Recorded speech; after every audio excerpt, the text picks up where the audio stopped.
Hi everyone! Welcome to our channel! So today is Sunday and definitely a family day. So yun. And of course, it's a family day kaya ayan, nag-road trip kami. So, while on the way, ayan. So, pakita natin yung magandang view dito. So, look at that! It's so beautiful. So, maganda yung panahon ngayon kasi umuulan-ulan na siya ngayon dito sa New Zealand. Kaya nag-green na ulit yung ating mga damo. So look at that. So masarap talagang magpastol dyan. So ito yung mga tupa. Di ba? Ang cute-cute talaga ng mga tupa na yan. Lalo pag yung mga bagong pa sila na hindi pa sila naglaro sa putik. Ang puti-puti nila, tsaka yung fur nila is makakapal talaga. Ang cute-cute nila. So, ang cute-cute nilang tilan pag yung hindi pa sila natanggalan ng fur. Kasi tinatanggalan yan ng fur para sa kanilang, para mag-produce ng wool. So, ito yung source of wool na ginagamit na sa mga jackets natin, sa lahat ng mga warmer. So, ayan. Di ba? Habang nagsasalita ang mommy, ayan, nagsasalita din ang baby. Gustong magsalita eh. So, hayaan niyo lang siya dyan. So, nagsasalita kami pareho. So, yun. Sabi ko nga, ito yung source ng wool natin dito. So, usually kasi, meron na sa, ngayon, sa panahon ngayon, meron na yung, synthetic wool na pinoproduce sa I'm not sure kung paano yun napoproduce, pero meron mga synthetic na ngayon. Pero ito yung organic wools natin, no? Galing talaga sila sa mga tupa. So, yan. So, mainit talaga actually yung mga warmers na, yung mga wool na ginamitan sa mga jackets natin, sa mga socks, sa mga hat. Siya, kapag na, siya ng fire, parang amoy buhok talaga siya. So, look at that. Diba? Yan. Tuwang-tuwa na naman yung baby ko na nalabas dyan at tumingin-tingin. Kasi animal lover to eh. So, yun.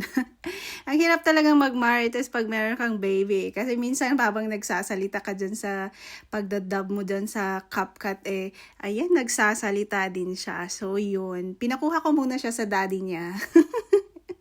So, yun.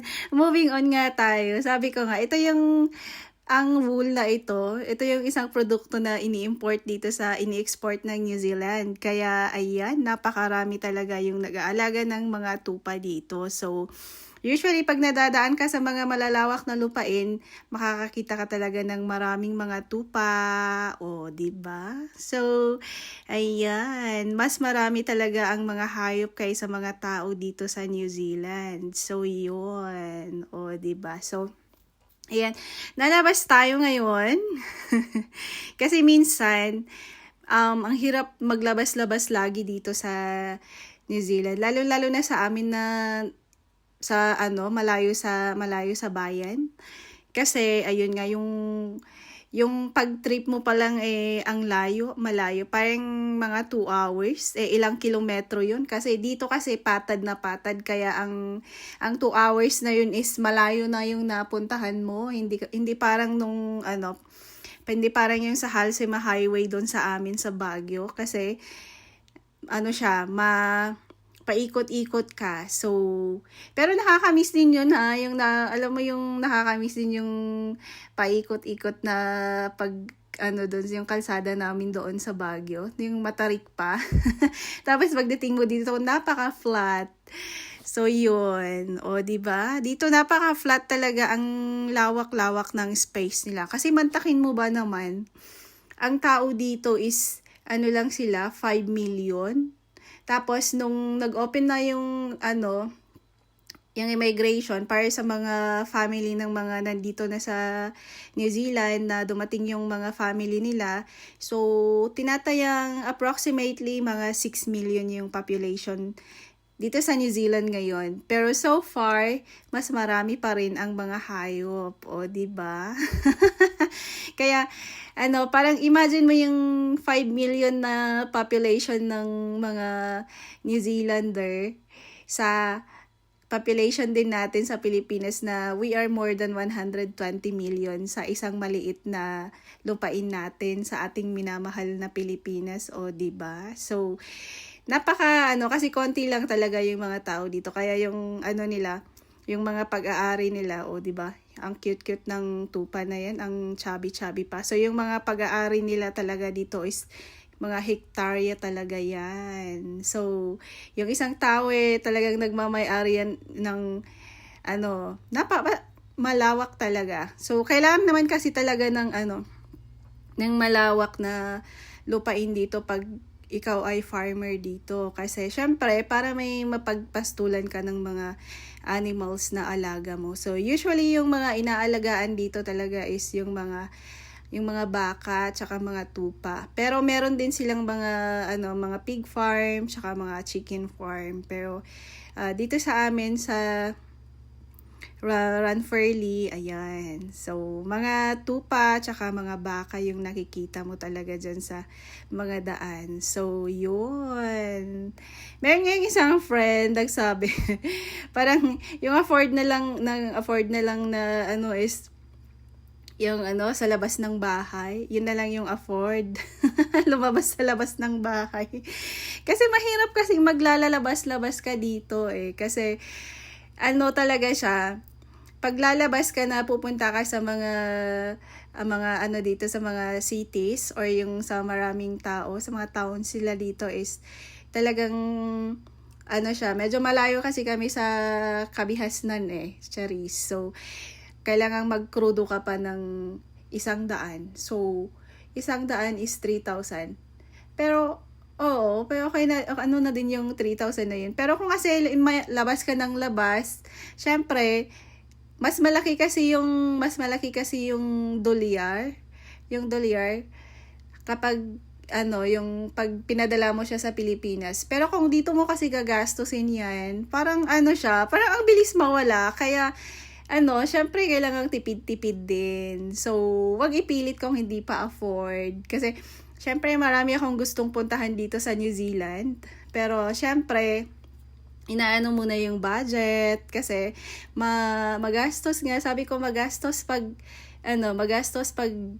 dito mo i-spend yung dolyar mo. Compared sa Pilipinas, na kung ipadala mo yan sa Pilipinas, malaki talaga yung halaga. Tapos, yun, marami ka pang mai-enjoy. Pero, someday, of course, malilibot ko sana ang New Zealand. So, kasi marami ring mga beautiful places to go here in New Zealand. O, diba? So, ngayon, dito muna tayo sa farm namin. Dito lang sa area namin. So, ayan. So, yan yung source of wool dito sa New Zealand. So, pangunahing import ng New Zealand din is ang wool. So, noon pa yan na produkto nila dito. So, yan. So, ayan. Road trip din muna tayo. And, ayan, diba? Napaka-peaceful and calm dito sa amin. Diba? Lang siya. Diba? May mga kung nature lover ka talaga is ma-impress ka talaga sa mga views dito sa sa amin. So look at that. Diba? Meron pa yung dito yung house na nakatirik talaga siya sa ng mga bato. Ayan, look at that. Ang ganda, diba? Look at that. So parang bakasyonan lang yun yata ito kasi ayan tingnan mo, parang walang nakatira.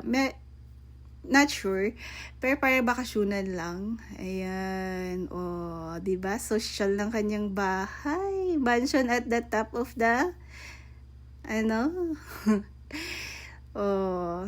gusto ko rin nito. Gusto ko ng ganyan. Diba? Nature na nature ka. Nakaano ka sa sa nature talaga. So, ayan muna yung Marites natin sa ngayon. And I hope to see you on our next videos. So, if you're new here, please don't forget to click like and subscribe. And ayan, sa mga masugid namin na nanonood, thank you very much for supporting our videos and hope to see you again. And Today is Sunday, so have a blessed Sunday, everyone. Bye-bye.